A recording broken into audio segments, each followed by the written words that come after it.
LA Club, David Eicholt here for Hawkeye Insider and 24/7 Sports following Iowa's 18-16 loss to Oregon here in Kinnick Stadium tonight. Lots happened, back and forth affair. Until the very end. Yep. Oregon leads a drive in the final 2 minutes to hit a game-winning field goal in the final seconds. Of course, Iowa doesn't get the return, and that's it. But Mark Gronowski did everything he could in this game. Lots of mistakes, missed opportunities. Dave, you said it. That's where we have to start, is the missed opportunities. It started in the punt game. By the way, shout out to Reese Dakin for making a crazy athletic grab on that first bad snap, because that had no business being caught by Reese. And for him to even get the punt off when the guy was in his face, that's why he punted so far to the right. Escaped that, but then right when they went up to punt again, like you and I looked at each other like, that first one is really off. Let's see this one. I think we were closer to the second snap than Reese was. That was out of the absolute state. Credit Reese. I know he got an illegal kicking, but that could have been. What do you do there? Right. Yeah, but the other side of it too is Oregon could have gotten the end zone, or they could have called it like a dead ball or illegal kick at the one. Sure. So then Oregon would have taken over at the 1 yard line. But right. So that was just a weird thing that happened. Iowa going one. We don't see people still working around us. Mark Gronowski going 1 of 5 on his first 5 throws in the first quarter, and he even said he wishes he started better.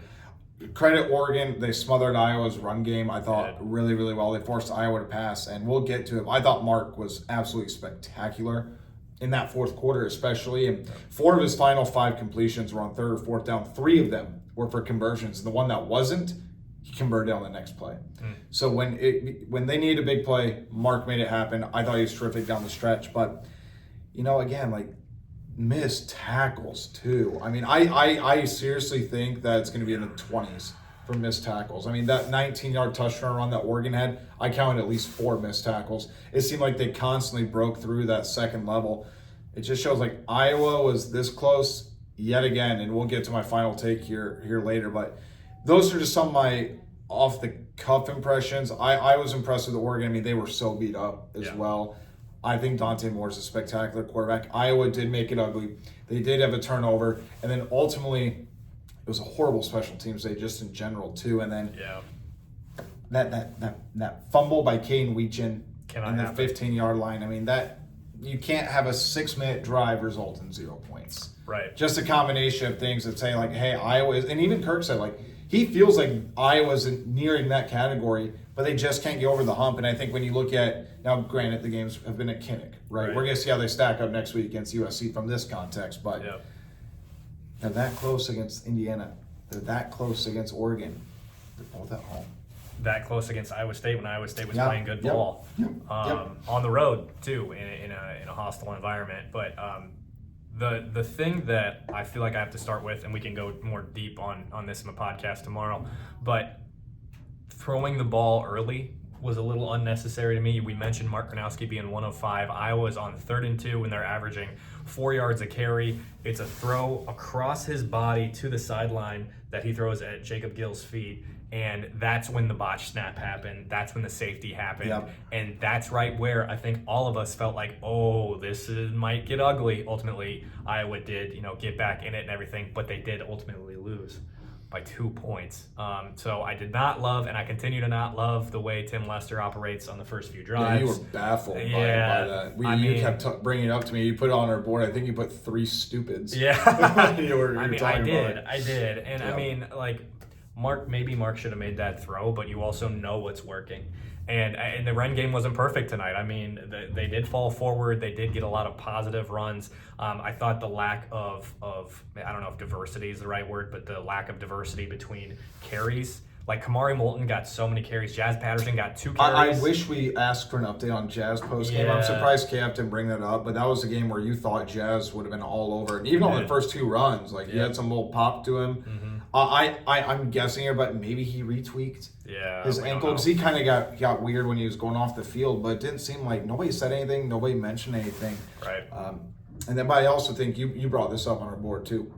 Iowa just got cute in ways they didn't need to get cute. The power run game was working effectively, at least in the first half. And the gadget plays, and I understand wanting to get Weechin involved. He was one of my X factors for this game. Mm-hmm. And I stood by he was an X factor, but obviously things didn't go the way that Iowa wanted. The thing that has perplexed me a little bit, and I mean, and I haven't played football in a long time, competitive football in a long time. Yeah. A lot of guys not wearing gloves out there, and that stood out to me. Caden Weegan had that fumble. Obviously, it was weird. Like, they called him down, but then said Oregon had possession, and They never wearing. symbolized. Like, that's what I think Dolphin and Pat Anger were talking on the radio. They said they thought they blew the play dead before they technically got possession. But again, you can't. But you can't review that. Right. You know? So if they call it Oregon ball and they review that, and then ultimately based on the way they called it on the field, it was the right call. But even the Oregon writers and all of us were talking. We just said, Confused. like, hey, how do you give it Oregon the ball? But again, I do think when you look at the replay, they did get the football back. Right. It was just really strange. So the turnover in the red zone, you mentioned it. That's a 6-minute drive. That's just a killer, man. Especially when possessions were hard to come by. Because Exactly. Iowa only had 3 possessions in the entire second half. Yeah.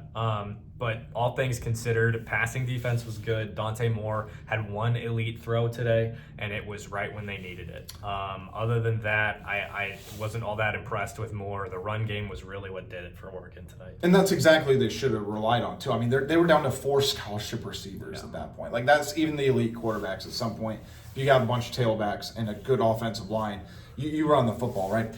But the other thing I think when it comes to Iowa, and by the way, TJ Hall played that perfectly. Yes, that was just an elite throw. I don't care what people say, oh, turn around. He'll slow down if he turns around. Yep. And you wonder why Cooper could turn his head around and maintain the same speed and pick it off. Why Cooper is the equivalent of Niall Kinnick. And that's Phil Parker's words. That's not me. I think a lot of us are thinking that too. But this team is so perplexing to me. And I think I'm going to go back to what you and I talked about on our podcast a couple weeks ago. This could be the best Iowa team in the past several years. But the record's not going to be the best record they had. The offense went 93 yards to go take the lead. Mm-hmm. This, and I remember going back to Big Ten Media days, Kirk made an analogy about the 2008 season, and that team lost 4 games by a combined 12 points. Mm-hmm. This year, 3 losses combined 10 points. In every single one of those losses, I need to double check it, but I'm fairly certain about it, Iowa either was tied or had the lead with 2 minutes or less to go in the game. Yep. Yeah, that's brutal. I mean, we heard going into the season and from behind the scenes from Kirk Ferentz that this team had a shot to be special, and they've come up like single-digit plays away from being 9-0 right now. 4. I mean, seriously, 4 plays. But sorry, they're still working behind us. So they can see us. The other thing is this. I don't want to hear any more questions about Mark Gronowski. I don't. He's made every time now look, the Iowa State game was an exception.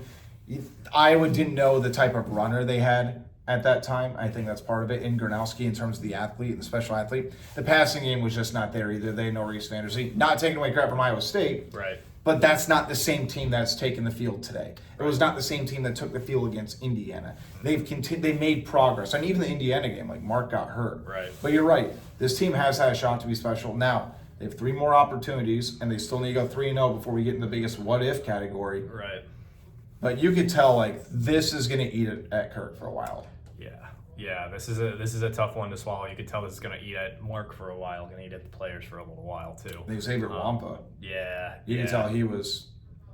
Lots of missed tackles. He really wanted that one. Yeah, and Wampa was one of them. Zach Lutmer sounded kind of a surprise with some of those missed tackles as well. But when looking at this game, and especially if Iowa runs the table, it'll be a what-if season for the Hawkeyes. I mean, you can still make it a 10-3 season if you win out, go to a bowl game and you win out, because the college football playoff is off the table. Yeah, absolutely. No question. No question. I mean, ultimately, I said this before the season, and it's hard. I know expectations change when you get in season, right? Mm-hmm. I said you had to beat one of Indiana, Penn State, or Oregon. Well, they got one. They weren't good. Yeah. By the way, Penn State almost beat Indiana today, but that was a different story. Anyway, and you had to turn around the passing offense. They haven't done that, but it's better. The offense is better. Yeah. But of course, the pass game has to progress, and I think there's going to be some serious offseason talk because you can't go through this again. And it'll be very interesting, obviously, the quarterback battle and everything else. But one other quick note, and I'll get your final take. Good to see DJ Vonnery get some action. Yeah. Iowa utilizing the tight ends. Hayden Large had a big catch as well because we've been questioning, like, the tight ends have not been a factor much this season. I thought they played fine today. Yeah. Right? I mean, DJ Vonneman, now look, Mark could have had a better throw on it. Maybe he houses it. Yeah. But ultimately, like, Iowa scored on the drive, they ate more clock. Yep. So it really wasn't the worst thing for them. But it was nice to see the tight ends get back in the groove, too. Yep. A lot more to come from us at Hawkeye Insider. There's a ton of content up already. We'll have a podcast tomorrow and plenty more content to come as women play tomorrow. Who do they play tomorrow? Evansville. But Molly Davis is a GA, so it'll be that's her cool. first time back in Carver since her end of her career. So the women play tomorrow. Iowa men don't play again until they take on Xavier at home later this week. But you can stay locked in with us at Hawkeye Insider. We'll have a ton of coverage, recruiting, men's basketball, women's basketball, as always. So stay locked in with us at Hawkeye Insider. I'm Elliot Clough. He's David Eicholt, and we will talk to you soon.